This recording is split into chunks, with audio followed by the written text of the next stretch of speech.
Have you ever paused, just for a moment, and truly listened to the rhythm of your life as it shifts with age? Not just your heartbeat, not just your breath, but the subtle changes in your energy, your priorities, your boundaries. There's something profoundly quiet, almost sacred, that begins to happen to many of us as we step past 60, 70, and beyond. I've seen it not just in myself, but in hundreds of patients over 4 decades of clinical work. Take Harold, a retired architect I once worked with in his 40s and 50s. His life was a whirlwind of deadlines, laughter-filled parties, and family reunions that went long into the night. But when he turned 72, something changed. He began declining invitations. He found more peace sitting on his porch at sunrise with a warm mug of tea than in any room full of people. At first he worried, am I shutting down? He asked me, am I becoming antisocial? But the truth is he wasn't withdrawing. He was realigning. And that, my friends, is one of the most underappreciated signs of emotional maturity and physical self-respect that we rarely talk about in medicine. Fact, emerging research from the field of geriatric psychology now suggests that this tendency to seek solitude and calm isn't a symptom of aging-related depression. It can be a protective adaptation. When the brain recognizes overstimulation or emotional fatigue, it often pushes us toward environments that help restore balance, quiet, routine, stillness, and those moments can actually reduce cortisol levels, support cardiovascular health, and enhance sleep quality. But there's more to it. As the body ages, the energy required to manage external social stresses, like keeping up with obligations or entertaining others, begins to compete with our core biological needs: digestion, tissue repair, immune regulation. That's why the pull inward isn't about weakness. It's your biology reprioritizing healing. So instead of questioning your desire to pull back, maybe honor it. This shift isn't about bitterness. It's about clarity. It's about choosing peace over pressure, stillness over stimulation, and most of all, it's about finally listening to what your body and your mind have been trying to tell you all along. Now, let's move forward and explore how this phase of quiet can actually open the door to one of the most powerful forms of healing we've ever studied in aging science. You see, stepping back from the crowd is not the same as shutting down. After all, retreating doesn't mean we're hiding from the world. It means we're finally choosing which parts of the world we allow in. At this stage of life, many of us aren't isolating out of sadness, but filtering with wisdom. We've earned the right to prefer peace over pressure, authenticity over obligation, and depth over noise. And let me be clear, there's a widespread misconception that older adults become lonely because they withdraw. But what if we're not lonely at all? What if we've simply outgrown the need for surface-level connection? What if silence, once feared, has become a form of clarity? I remember one of my patients, Eleanor, 76, a retired music teacher with a gentle soul. She used to fill her calendar with lunches, choir rehearsals, and volunteer shifts, trying to be everywhere, for everyone. But after her second hip surgery, something shifted. Not just physically, but emotionally. She told me, I stopped waiting for the phone to ring. I stopped chasing people who only called when they needed something. I realized I wasn't missing them. I was missing myself. And that realization brought her back to health in more ways than one. You see, the emotional burden of unmet expectations, whether it's chasing after people who don't show up, or tolerating relationships that drain us, has very real physiological consequences. Elevated cortisol, sleep disruption, weakened immunity, even increased markers of inflammation. In short, protecting your peace isn't just an emotional decision, it's a medical one. When Eleanor began setting boundaries, her blood pressure, it stabilized, her insomnia improved, and most importantly, her posture changed. She sat taller, breathed deeper. There's something profoundly healing about not needing external validation to feel whole. So when we, in our later years, begin pruning our social Trito and mistake that for bitterness, it's not withdrawal, it's refinement. And we're not becoming antisocial, we're becoming selectively present. Now let's move forward and talk about something deeply empowering: how this newfound clarity of mind creates space for something we often overlook in medicine: joyful solitude, the kind that nourishes not just the spirit, but the body too. Because when you stop trying to be everything to everyone, you finally have space to be exactly what your own health needs you to be. As we just explored, time becomes sacred as we age. But with that comes a subtle and sometimes painful realization: our relationships shift too. They don't all disappear, but they evolve. Some deepen, others fade quietly into the background, and a few, no matter how tightly we once held on, simply fall away in our youth. We often carry the emotional weight of holding things together, remembering every birthday, returning every call, showing up to every gathering, smoothing over every rough edge in a conversation. But eventually we learn something powerful: not all relationships are meant to last forever. And that's not a failure, it's a feature of growth. I think of my patient Laura, 78, a former nurse who once managed an entire community clinic. For decades, she was the glue of every group she was part of. But now, she tells me, I don't chase anymore. I used to call, write, remind. I don't do that now. If someone wants to be in my life, they will meet me halfway. That kind of boundary setting is not bitterness, it's clarity. And here's the science behind it. Chronic emotional strain from one-sided or draining relationships can spike cortisol levels and reduce immune efficiency over time. According to research from the University of California, emotional reciprocity is protective. It reduces stress markers, improves cardiovascular health, and enhances cognitive longevity. So when we begin to let go of connections that deplete us, we're not becoming cold, we're becoming wise. We choose presence over performance, depth over duty, and sure, there's grief in that. Letting go of someone you once laughed with at midnight isn't easy. Feeling the silence grow louder where a friendship used to be is real, but there is also peace in finally choosing to nourish only what still brings warmth. It's okay to feel your circle shrinking. What matters now is not its size but its strength. Now let's move forward, because what comes next is perhaps the most misunderstood topic in senior wellness: how solitude, when chosen with intention, can heal the mind, body, and spirit in ways we never expected. As we refine the relationships we keep, another transformation quietly unfolds: our relationship with trust. Trust, in our earlier years, often came easily. We offered it generously. We believed in the best of others. We assumed that loyalty was unshakable, that kindness would be reciprocated, and that promises meant permanence. But the longer we live, the more we realize trust is not simple. It's layered, it's earned, and sometimes it's broken. I remember James, an 80 retired fire chief who had spent his life in service to others. When I first met him, he told me, "I used to believe that if I gave my best to people, they'd do the same. But I've learned, sometimes they just take." James had been let down by a close friend who borrowed money and never paid it back. His sister stopped speaking to him over a minor disagreement. A caregiver he trusted turned out to be more interested in his checkbook than his well-being. And these experiences didn't make him bitter. They made him careful. And that caution is not a symptom of aging cynicism, it's a form of emotional immunity. From a psychological and neurological perspective, the older brain becomes more attuned to subtle social cues. Studies from the University of Michigan's Institute for Social Research show that older adults tend to detect manipulation and emotional incongruence faster than younger people. Why? Because they've lived through it. They've learned that intuition is data too. So now, at this stage in life, we ask more questions before opening the door. We pay attention to how people make us feel, not just what they say. We respect discomfort as a signal, not a nuisance. And here's where the healing begins. We also begin trusting ourselves more. We walk away earlier. We don't ignore red flags just to avoid discomfort. We set firmer boundaries, not to push people out, but to protect the peace we've worked so hard to earn.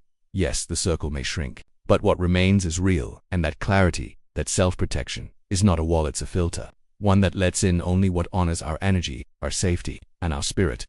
Now let's move forward, because with this refined sense of trust, we open ourselves to something powerful, reclaiming our emotional energy and directing it into habits, environments, and choices that actively nourish our health, not drain it. After years of learning to protect our peace and trust ourselves again, another realization begins to rise, often silently, almost unexpectedly. One day, you pause, you look out your window, and it hits you. The world feels different. Not just faster, not just louder, fundamentally different. There was a time when connection felt natural, when neighbors stopped by unannounced just to say hello, when family dinners weren't interrupted by phones, when conversations flowed across fences, not screens. Today, even when we're together, something feels absent: presence. I once spoke with Henry, a 74-year-old retired librarian. He said, "I used to know every name on my street. Now I don't even recognize the cars parked outside." That quiet ache of disconnection wasn't about nostalgia. It was about noticing what no longer anchors us. And it's not just emotionally, it's biological. Research from the Harvard Study of Adult Development, one of the longest-running studies on human happiness and aging, shows that meaningful human connection is a stronger predictor of long-term health than even genetics or cholesterol levels. When those connections weaken or are replaced by shallow digital substitutes, the nervous system senses it. Cortisol rises. Sleep becomes more fragmented.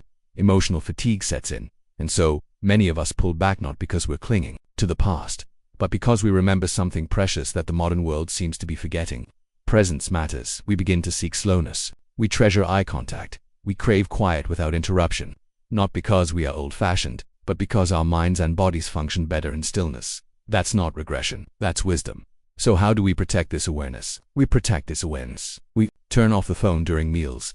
We schedule quiet hours in our day. We take walks without headphones. We write real letters. We look for small rituals that bring us back to the moment, because that is where health begins. Now let's move forward, because once we reclaim stillness and meaning, we open the door to something powerful. How simplicity and mindful living can restore not only joy, but even the biology of healing as we age. As we slow down and begin to filter the noise of the world, something unexpected begins to emerge: solitude and our relationship with it. You see, earlier in life, solitude can feel like exile. It carries a weight of absence. as if something is missing: companionship, validation, noise. I remember those days too. Sitting alone used to feel like failure, like proof that I wasn't enough to be chosen or surrounded. But something shifted as I aged, not suddenly, but steadily, and I've come to see solitude not as emptiness, but as presence.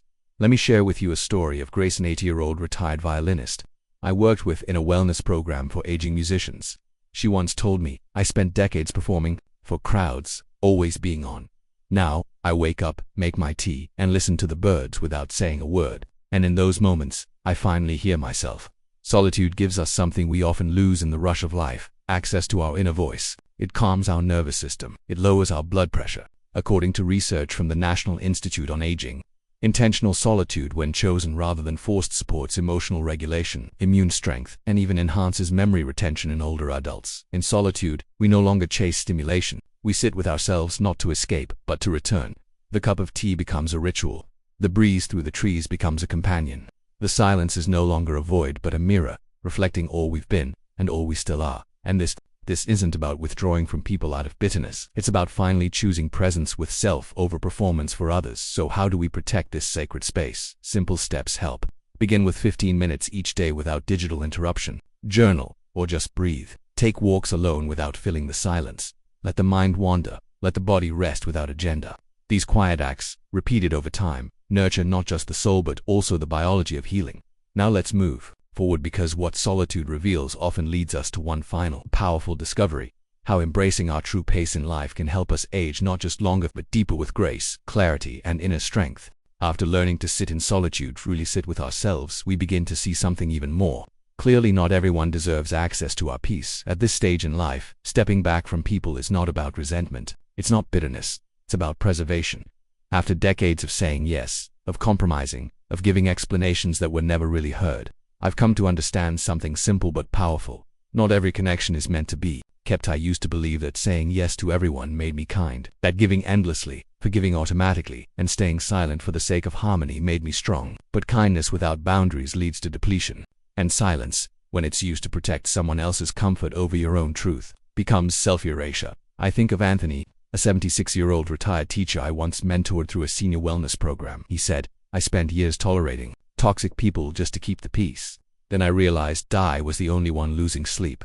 That realization is more than emotional, it's biological. Studies published in the Journal of Aging and Mental Health show that chronic exposure to emotionally draining relationships increases stress hormone levels and directly correlates with cognitive decline and inflammation in older adults. In contrast, reducing contact with consistently negative influences can restore autonomic nervous system balance and improve sleep, blood pressure, and mood. So now I avoid drama-driven conversations. I stay away from those who expect me to shrink so they can shine. I no longer feel guilty for not responding to people who never once asked how I was doing. This isn't detachment, it's discernment. I'm not isolating, I'm filtering, and it's not because I'm cold. It's because I've come to value the currency of my time, energy, and emotional clarity. I've earned the right to protect it, to say no and not explain, to walk away before I burn out.